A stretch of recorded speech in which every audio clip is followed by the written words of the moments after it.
Psalm 81, to the choirmaster, according to the Gittith, of Asaph. Sing aloud to God our strength, shout for joy to the God of Jacob.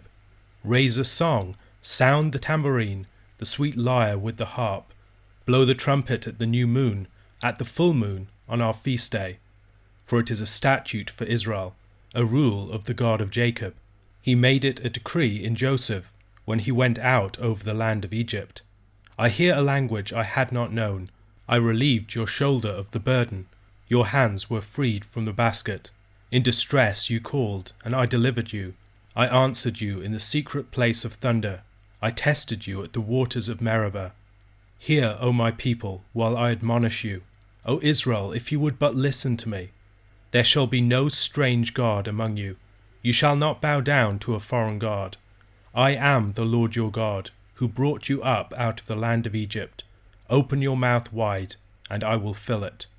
But my people did not listen to my voice. Israel would not submit to me. So I gave them over to their stubborn hearts, to follow their own counsels. Oh, that my people would listen to me, that Israel would walk in my ways. I would soon subdue their enemies, and turn my hand against their foes. Those who hate the Lord would cringe toward him, and their fate would last forever. But he would feed you with the finest of the wheat, and with honey from the rock I would satisfy you. Psalm 81 is a festal psalm, beginning with a summons to celebrate a feast. Like the psalm that precedes it, it seems to address the northern tribes of Israel in particular. In verse 5 of Psalm 81, he made it a decree in Joseph when he went out over the land of Egypt. In Psalm 80 verses 1 to 2, give ear, O shepherd of Israel, you who lead Joseph like a flock. You who are enthroned upon the cherubim, shine forth. Before Ephraim and Benjamin and Manasseh, stir up your might and come to save us. After the summons to worship of the first 5 verses, there is a 2-part speech, as Conrad Schaeffer highlights. A call for Israel to hear lies at the heart of the 2 sections. In verse 8, hear, O my people, while I admonish you. O Israel, if you would but listen to me. And in verse 13, O that my people would listen to me, that Israel would walk in my ways. Both of the sections begin with hearing or listening to a voice, and end with a reference to the Lord's feeding and satisfying his people. Schaeffer writes, the celebration begins with gusto, with 5 invitations to worship: sing aloud, shout for joy, raise a song, sound, and blow, and 5 musical ways to celebrate: choral and instrumental. The song has a full orchestral accompaniment: strings, lyre and harp, percussion, tambourine, and wind instruments, trumpets. Many commentators suggest that the celebration in view is that of the Feast of Tabernacles. Verses 4 and 5 claim that the feast in question finds its origin in the time of the Exodus. The new moon in view is likely that at the beginning of the 7th month, the chief festal month, on the Feast of Trumpets, and the full moon is on the 15th of that month, at the beginning of the Feast of Tabernacles, as we see in Leviticus chapter 23. Beth Tanner questions this identification, arguing that the association with the Exodus suggests that this was more likely to be the Passover or the Feast of Unleavened Bread. However, the Feast of Tabernacles is the mirror image of the Feast of Unleavened Bread. It corresponds in the 7th month to the Feast of Unleavened Bread in the 1st. The explanation for the feast is found in Leviticus chapter 23, verses 41 to 43. You shall celebrate it as a feast to the Lord for 7 days in the year. It is a statute forever throughout your generations. You shall celebrate it in the 7th month. You shall dwell in booths for 7 days. All native Israelites shall dwell in booths, that your generations may know that I made the people of Israel dwell in booths when I was bringing them out of the land of Egypt. I am the Lord your God. The Feast of Tabernacles is associated with Succoth, the first place that Israel went to after leaving their homes in Egypt, the very same day as they baked unleavened bread. The Feast of Tabernacles was also a time when the law was read and the covenant renewed, which might provide some context for this specific psalm. The voice of God bursts in upon the ceremony at the end of verse 5 and in verse 6, recalling the events of the Exodus, which the festival celebrates. It is the beginning of a divine oracle. God relieved Israel's distress in the slavery of Egypt. Israel called out to God in their suffering, and they were heard and answered by him in the secret place of thunder. which Alan Ross suggests might be an allusion to the pillar of cloud and fire that led them. They were tested by God at the waters of Meribah, an incident that is usually described as Israel's testing of God, rather than the other way round, as here. One of the complicating features of this psalm is the change in person in verses 6, 7, 11, 12, 15 and 16. In referring to Israel, the text moves between him, you, and they. Tanner writes, God is involved with the singular him, the people collectively, whether in either the singular or the plural, and ending the poem at verse 16 as the personal you. In other words, the psalm covers all of the bases and possibly indicates that the pronouns incorporated in the matrix should not be seen as set in stone, but flexible so as to address any and all future situations. Hearing is a dominant note throughout the psalm, and perhaps especially here. Hearing, of course, was central to the charge given to Israel, as we see in Deuteronomy chapter 6, verses 3 to 5. Hear therefore, O Israel, and be careful to do them, that it may go well with you, and that you may multiply greatly, as the Lord, the God of your fathers, has promised you, in a land flowing with milk and honey. Hear, O Israel, the Lord our God, the Lord is one. You shall love the Lord your God with all your heart, and with all your soul, and with all your might. God pleads with his people to listen here, and alludes to the first two commandments of the law in Exodus chapter 20, verses 2 to 5. I am the Lord your God, who brought you out of the land of Egypt, out of the house of slavery. You shall have no other gods before me. You shall not make for yourself a carved image, or any likeness of anything that is in heaven above, or that is in the earth beneath, or that is in the water under the earth. You shall not bow down to them or serve them. For I, the Lord your God, am a jealous God, visiting the iniquity of the fathers on the children, to the third and fourth generation of those who hate me. God heard the voice of Israel in its distress, and rescued them from the clutches of Pharaoh.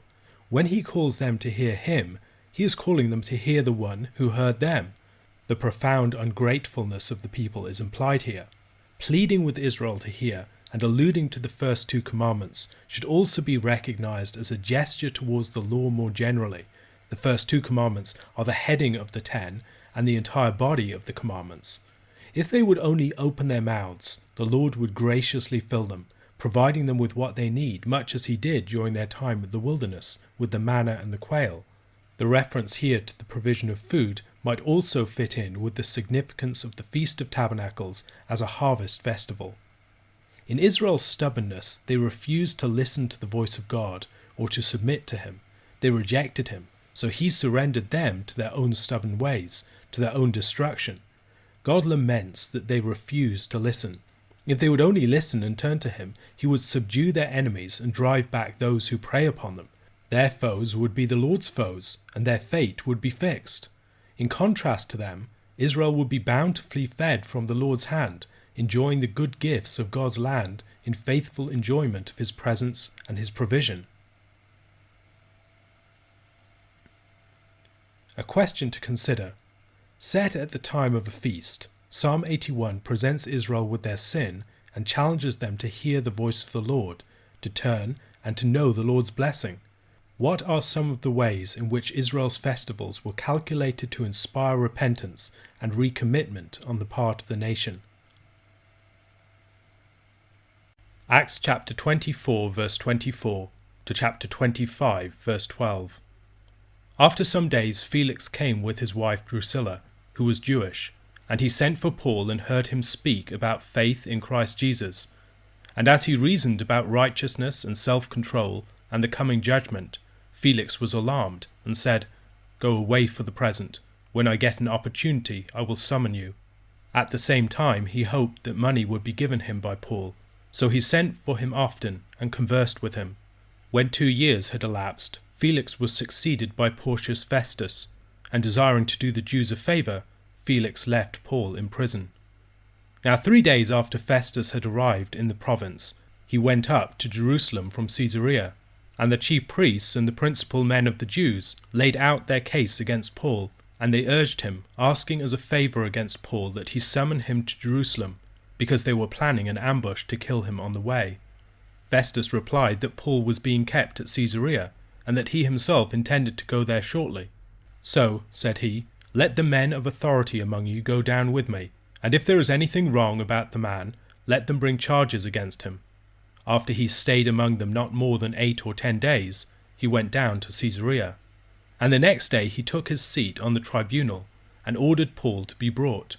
When he had arrived, the Jews who had come down from Jerusalem stood around him, bringing many and serious charges against him, that they could not prove. Paul argued in his defense, "Neither against the law of the Jews, nor against the temple, nor against Caesar have I committed any offense." But Festus, wishing to do the Jews a favor, said to Paul, "Do you wish to go up to Jerusalem, and there be tried on these charges before me?" But Paul said, "I am standing before Caesar's tribunal, where I ought to be tried. To the Jews I have done no wrong, as you yourself know very well. If then I am a wrongdoer, and have committed anything for which I deserve to die, I do not seek to escape death. But if there is nothing to their charges against me, no one can give me up to them. I appeal to Caesar." Then Festus, when he had conferred with his council, answered, "To Caesar you have appealed, to Caesar you shall go." After the high priest Ananias, the elders, and Tertullus had come before Felix, and Paul had given his defence, Felix adjourned the trial until Lysias the tribune would arrive. Now at the end of chapter 24, we discover that he summoned Paul before him again, this time with his Jewish wife Drusilla present. As Craig Keener notes, Drusilla might have appreciated having someone like Paul who was familiar with Greco-Roman thought and was able to express traditional Jewish convictions within that sort of idiom, having a potential influence upon her husband. Paul's speaking before Felix and Drusilla here is also part of the way in which he fulfills what Christ foretold in Luke chapter 21 in the Olivet Discourse, in verses 12 to 13. "But before all this they will lay their hands on you and persecute you, delivering you up to the synagogues and prisons, and you will be brought before kings and governors for my name's sake. This will be your opportunity to bear witness." And Paul takes his opportunity to bear witness here. He speaks boldly about faith in Christ Jesus, shorthand for the gospel message. More specifically, he speaks about righteousness, self-control, and the coming judgment. These are core implications of the Christian message for someone in the office of civil authority. Felix is such a ruler, and he must submit to the authority of Christ as the King of Kings and Lord of Lords. Civil authority comes under the rule of Christ. A governor like Felix bears the sword, but he is responsible to Christ for the way that he does so. He must learn about righteousness, he must learn about self-control, a classic virtue for rulers in Greco-Roman thought, but here framed in terms of Christian teaching. The ruler without self-control is apt to be tyrannical. The leader, however, who has controlled himself, will be much less likely to use his power to prey upon others or to fulfill his lusts. As we learn more about Felix as a character, we will see that he has failed in this regard and is a corrupt ruler in many respects. A message of judgment to come was also very prominent within the teaching of Paul and the other apostles. There was a higher throne to which this world's authorities must answer, and the fact that such judgment will come, and the one by whom it will be rendered, was announced by the raising of Christ from the dead. Paul makes the same point in his Areopagus speech in Athens in Acts chapter 17. Here we might get some indication of the fact that Paul has a particular form of his message that is especially targeted at those who exercise civil or political authority. Felix seems to be rattled, and he sends Paul away, saying that he will call him again when he has the opportunity. He continues to talk to him on regular occasions, but he does not free him. This is not the brief postponement of Paul's trial that we might have anticipated. We begin to realize that Felix is a corrupt ruler. He's hoping to be given a bribe. The longer he delays, the greater the pressure would be for Paul or his friends to give one. He also wants to appease the Jews by keeping Paul imprisoned, and yet he knows that Paul is innocent, so he does not want to condemn him. 2 full years elapse before Porcius Festus replaces Felix as the governor of the province. 3 days after Festus arrives, he goes up to Jerusalem, and at the very start of his tenure as governor, the chief priests and the principal men of the Jews present him with Paul's case. They want him, as a favour to them, to bring Paul back to Jerusalem. They're hoping to ambush and kill him on the way. This is the second time that they had played the part of brigands in trying to take Paul's life through an ambush. Festus's rejection of the petition of the chief priests and the leading men of the Jews highlights divine protection of Paul. Festus was a very new ruler, and they are requesting a favour at this point. which would have put them in his debt and created goodwill at the outset of his governorship. The petition seems to have been made with some insistence too. Festus, however, seems to be wary. He invites the leading men of the Jews to join him in going down to Caesarea, where they can bring their charges against Paul if there is anything wrong about him. Unbeknownst to Festus, he is protecting Paul in this way. The providential protection of God should clearly be seen to lie behind all of this. God has a purpose for Paul, and Paul will come to no harm before that purpose has been fulfilled. Festus only stays in Jerusalem for a few days, 8 to 10 days, and then he goes down to Caesarea, and immediately, on the very next day, he takes up his seat in the tribunal to judge and orders Paul to be brought. As Keener observes, there is likely a great irony here.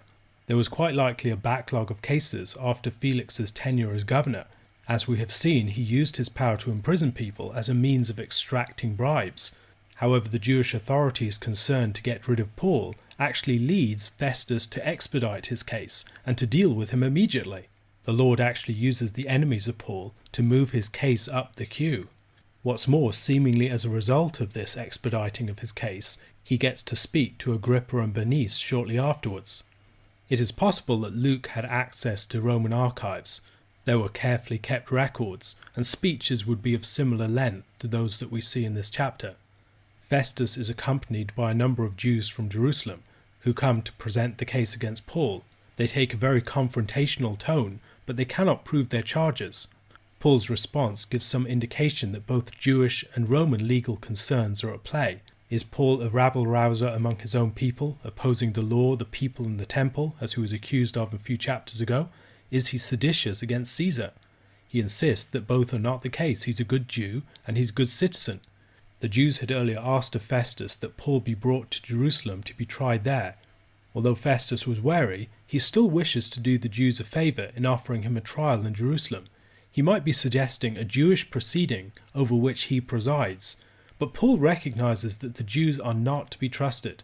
He had been involved in their murderous plans against Christians before, so he has seen things from the inside. He knows better than to trust them. He wishes for justice to be done. He isn't seeking to avoid death, and there is an implicit criticism of Festus here. He knows that Festus is too much swayed by political concerns, and that he might not get justice from him. He makes clear that he knows that Festus is aware that there is no substance to the allegations made against him, and that if Festus were to do this favour for the Jews, he would effectively be handing Paul over to them. At this point then, he makes the key move of appealing to Caesar. He gives himself over to the protection of the state. He rejects Jewish oversight of the Christian church in the process too. This turning away from the court of the Sanhedrin and turning towards the emperor for justice is one more sign, one more step on the parting of the ways of the early Christian movement and the Jewish authorities. Darrell Bach notes that what became an appeal for Caesar's judgment was originally the right to have the people, rather than an official, render judgment. By the time of the 1st century, this had become a matter of the highest official casting judgment in the case. This request was outside of the official code of law, so Festus would have enjoyed some latitude in how he handled the appeal. This also gives Festus an out, a way of escape. Paul knows that Festus is entangled in Jerusalem politics and its machinations, and that it would make a righteous judgment very unlikely. Festus in some ways has his hands politically tied. The exact character of an appeal to Caesar is not entirely clear. In what cases was it permitted, for instance? Just in capital cases? Just in cases with Roman citizens? The Caesar in question would have been Nero.